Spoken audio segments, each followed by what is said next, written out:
ordenó hacer explotar un avión en pleno vuelo y así mató a más de 100 personas. Traficó toneladas de cocaína a Estados Unidos. Dicen que fue responsable de al menos 4.000 muertes. Hasta se hizo construir su propia cárcel cuando decidió entregarse. A él se le atribuyen miles de muertes. Hasta dicen que se ofreció a pagar la deuda externa de Colombia a cambio de impunidad. Le declaró la guerra al Estado colombiano y por eso se convirtió en el enemigo público número 1 de Colombia. Fue el hombre más buscado por el FBI. Pasaron 30 años de la muerte de Pablo Emilio Escobar Gaviria. Por eso en este Archivo Messi vamos a repasar cómo fueron sus últimos días, sus últimas horas.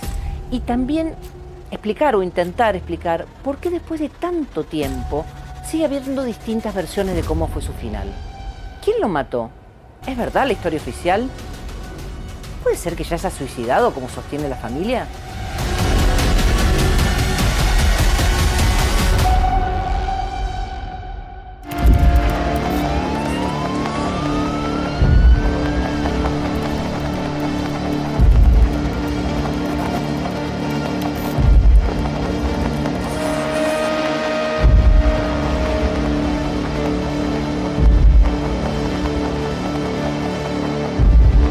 La muerte de Pablo Escobar fue también la muerte del cartel de Medellín, que, junto con el cartel de Cali de los hermanos Rodríguez Orejuela, se repartía miti-miti el mercado de la cocaína en Colombia. Sus estructuras, como la oficina de Envigado, que se encargaba de los cobros, o desaparecieron o fueron tomadas por sus enemigos. Se calcula que el 60% de la cocaína que entraba a Estados Unidos provenía del cartel de Medellín. Por su poder, su personalidad, su crueldad, su riqueza.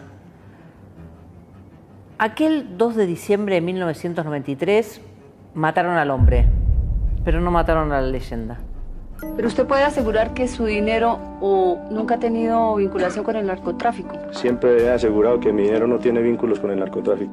En el libro La parábola de Pablo, que fue la base de la serie El patrón del mal, que tanto éxito tuvo acá, se reproduce una frase que pinta muy bien al capo narco.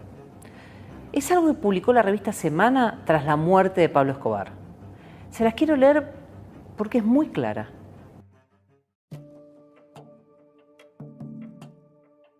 No dejó gobernar a 3 presidentes. Transformó el lenguaje, la cultura, la fisonomía y la economía de Medellín y del país. Antes de Pablo Escobar, los colombianos desconocían la palabra sicario.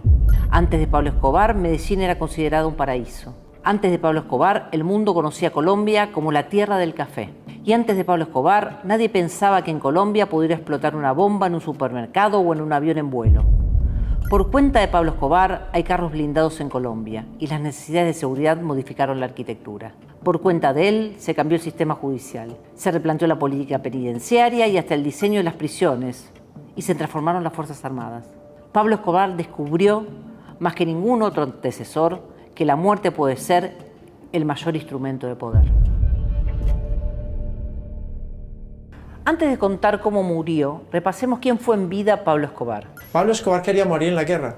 Inclusive un día estábamos conversando así y entonces me dijo: Popeye, yo para mi epitafio quiero lo siguiente: aquí yace Pablo Escobar Gaviria, fui todo lo que quise ser, un bandido. Pablo Emilio Escobar Gaviria nació en una zona rural, en el seno de una familia campesina. Su madre era maestra, su abuelo había sido un importante contrabandista de whisky y su padre, la verdad, nunca tuvo mucha injerencia en su vida. Alumno aplicado, dicen, pícaro, inteligente. Muchos recuerdan que se destacó en sus estudios, pero en realidad él lo que quería era ganar dinero y no le importaba cómo. A mediados de los 70, cuando su familia migró a Medellín, él empezó su carrera delictiva. Empezó como se suele empezar, de menor a mayor, robando autos y vendiendo sus servicios de gatillero. Trabajó para Alfredo Gómez López, alias El Padrino, uno de los mayores contrabandistas de Colombia. Rodeado de esta gente, comenzó a darse cuenta de algo. El narcotráfico era el negocio que más ganancia dejaba, pero también el más arriesgado. En una historia que repitieron muchos y seguirán repitiendo, empezó con el contrabando de marihuana. Pero con la marihuana se saca mucho menos dinero que con la cocaína. Entonces, rápidamente, cambió de mercancía. La cocaína se convirtió en su especialidad. Y en esa especialidad fue el raid. Y comenzó un camino que lo convertiría en el rey indiscutido del narcotráfico. El primer paso fue la fundación del Cartel de Medellín.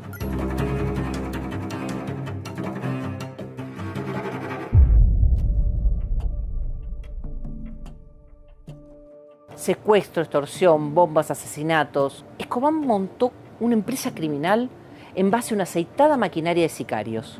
Le puso precio a la cabeza de cualquier policía y así llegó a asesinar 657. Así se convirtió en el enemigo público número 1 del Estado colombiano y en el hombre más buscado por el FBI. Según la revista Forbes, Escobar llegó a tener una de las fortunas más grandes de su tiempo, de los 90, 8.000 millones de dólares. Aunque no hay cifras totalmente certeras de cuánta gente mató el Cartel de Medellín, se dice que Escobar fue el responsable de al menos 4.000 muertes. Su figura, que ya es un mito, está en remeras, tazas, películas, series y muchísimos libros que se escribieron sobre su vida y también sobre su muerte. Si uno busca en internet, hay todo tipo de souvenirs. Tal vez por ser animales simpáticos, los animales que más se conocieron o más publicidad tuvieron de Nápoles fueron los hipopótamos. Uno de los muchos animales que tenía en su hacienda Nápoles, que tenía 3.000 hectáreas, 27 lagos y 200 especies diferentes.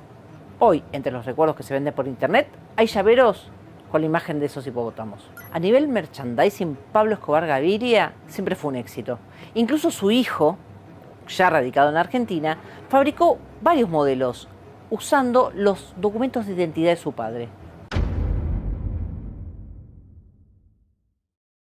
Pablo Escobar es tan mitológico, tan leyenda, que se le atribuye una frase que más o menos dice así: cuando un perro tiene dinero, se le dice señor perro. La verdad es que es un proverbio árabe. Siempre se dijo que su club de fútbol, el Atlético de Medellín, se convirtió en el primer club colombiano en ganar la Copa Libertadores gracias a las coimas y las amenazas del patrón. Si lo mete, gana Colombia la Copa Libertadores, tiró, gol. Colombia campeón de América, Colombia campeón de América, nacional. Pablo Escobar también fue víctima de Pablo Escobar. Su frustrado paso por la política y su empeño en matar a adversarios, pero también a socios, creó un combo en el que llegó un punto que todos lo querían matar. Así se creó el bloque de búsqueda. Este cuerpo militar estaba integrado oficialmente por 450 hombres del Ejército y la Policía Nacional, más 50 más de inteligencia. Extraoficialmente, las autoridades actuaban coordinadas con los enemigos de Escobar, que eran cientos. Al gobierno de Colombia se sumaron los paramilitares, el Cartel de Cali y los Pepes. ¿Qué eran los Pepes? La sigla es Perseguidos por Pablo Escobar. Y eran narcos menores a los que el capo les había jurado muerte o ya les había matado buena parte de su familia. Es decir, que las autoridades y gran parte de los que eran dueños del negocio del narcotráfico se habían puesto de acuerdo en una sola cosa: matar a Pablo Escobar. Contamos todo esto y podríamos pensar, Escobar era un gran perseguido, pero no hay que romantizar quién era Pablo Escobar Gaviria. Y para no romantizarlo, basta repasar sus crímenes más resonantes. El 30 de abril de 1984 mandó matar al ministro de Justicia Rodrigo Lara Bonilla, porque lo había señalado públicamente como narcotraficante. En diciembre de 1986, un grupo de sicarios conocido como los Priscos, que trabajaban al servicio del Cartel de Medellín, mataron a Guillermo Cano, el dueño del diario El Espectador, uno de los más grandes de Colombia y también uno de los que más le pegaba a Escobar. En 1989 le tocó el turno a Luis Carlos Galán. El político estaba en plena campaña y tenía grandes chances de llegar a la presidencia de Colombia. Entre su programa de campaña había uno específicamente que preocupaba mucho a Escobar: la extradición a Estados Unidos. El poder oscuro y criminal del narcotráfico. Galán promovía que los narcos colombianos fueran extraditados a Estados Unidos para ser juzgados allá. Esa fue su sentencia de muerte. Escobar le tenía pánico a la extradición. Y hay una frase que se le atribuye a él, en realidad es de uno de sus socios, pero que también es su pensamiento, que es: prefiero una tumba en Colombia que una cárcel en Estados Unidos. Prefiero un cementerio aquí en Colombia También en 1989, Escobar intentó asesinar a un segundo candidato a la presidencia, César Gaviria. Hombres al mando de Escobar pusieron una bomba en el avión que pensaba tomar Gaviria, el vuelo 203 de Avianca. El vuelo de Avianca, que había salido de Bogotá y se dirigía a Cali, explotó en el aire. En el atentado murieron 110 personas. Gaviria, que había sido alertado sobre el posible atentado, no estaba a bordo.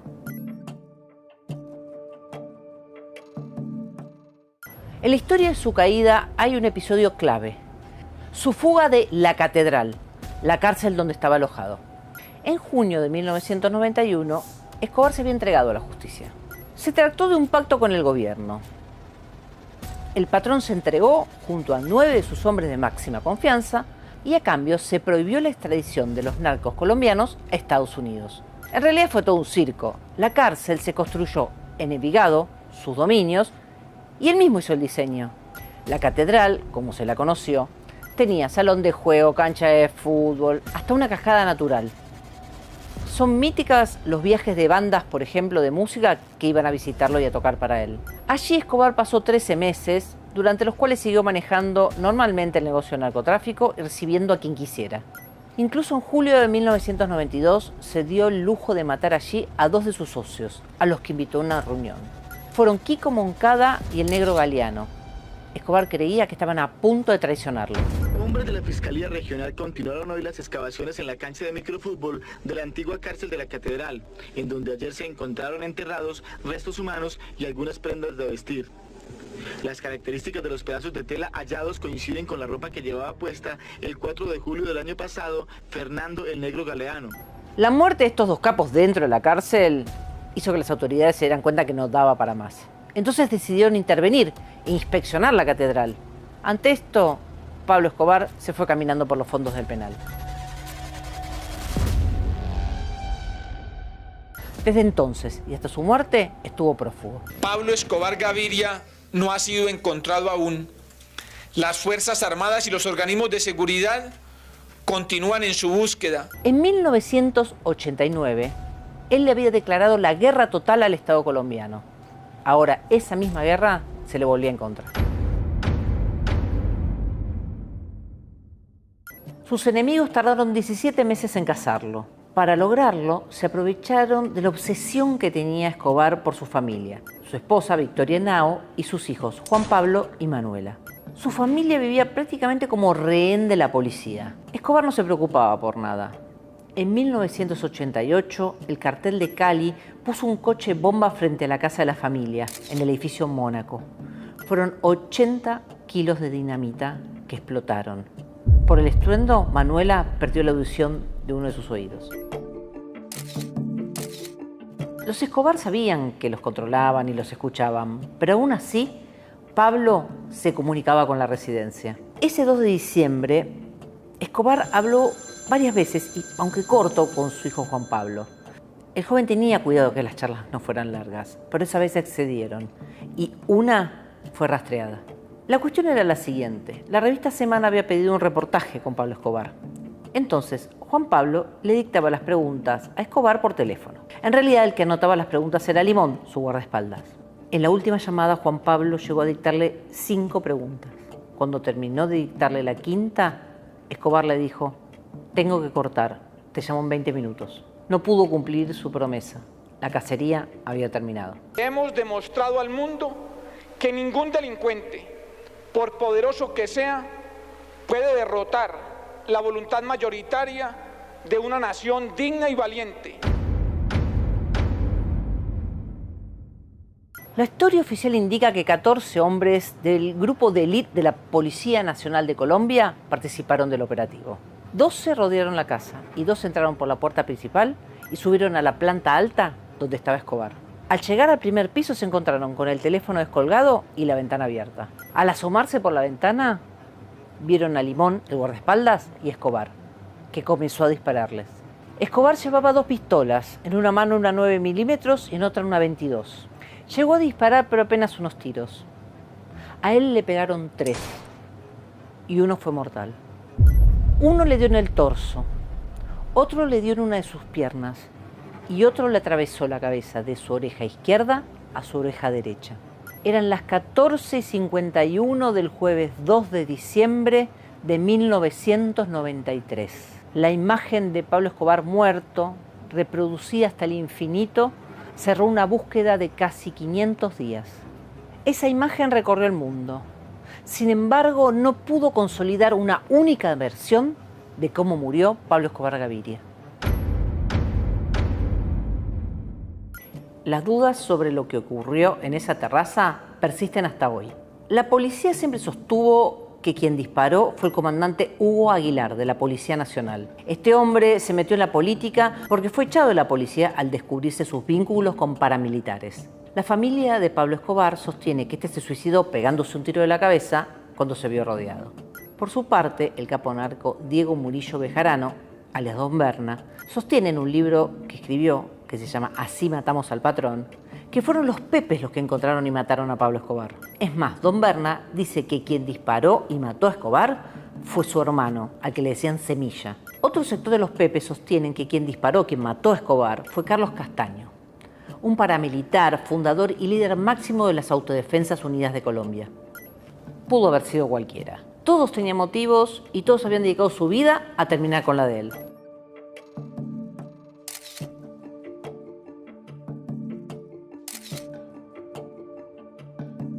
Muerto el patrón, su familia tuvo que abandonar Colombia. Peregrinó por varios lugares, de todos los echaron, menos de Argentina. Por eso se radicaron en nuestro país. La familia Escobar vino a la Argentina con una identidad cambiada por el gobierno de Colombia para garantizar su seguridad. Tuvieron una causa penal en la que se los acusó de lavado de dinero, de las que fueron exonerados. Yo revisé esos 36 cuerpos de expediente y hay muchos secretos que valen para otro archivo Messi. Sin embargo, las acusaciones de lavado los persiguieron y actualmente tanto la viuda como el hijo de Pablo Escobar esperan un juicio oral por colaborar con el lavado de dinero de un famoso narco colombiano. Pablo Escobar tenía 44 años al momento de su muerte. Ya pasaron 3 décadas de ese momento que fue una bisagra en la historia del narcotráfico internacional. Escobar murió, pero el narcotráfico no terminó con su muerte. Colombia sigue siendo el principal productor de cocaína a nivel mundial. Según informes de Naciones Unidas, en 2022 Colombia aumentó un 43% las hectáreas dedicadas al cultivo de la hoja de coca. Ninguna guerra contra las drogas parece frenar el legado de Pablo Escobar. Desde su muerte, el negocio de la cocaína no hizo más que crecer, al igual que su colección de hipopótamos. De aquellos 3 ejemplares que el patrón había llevado como sus mascotas a la hacienda Nápoles, nacieron 100 crías, que se convirtieron en un peligro ambiental para la zona. Parece que ni los hipopótamos de Escobar se resignan al olvido.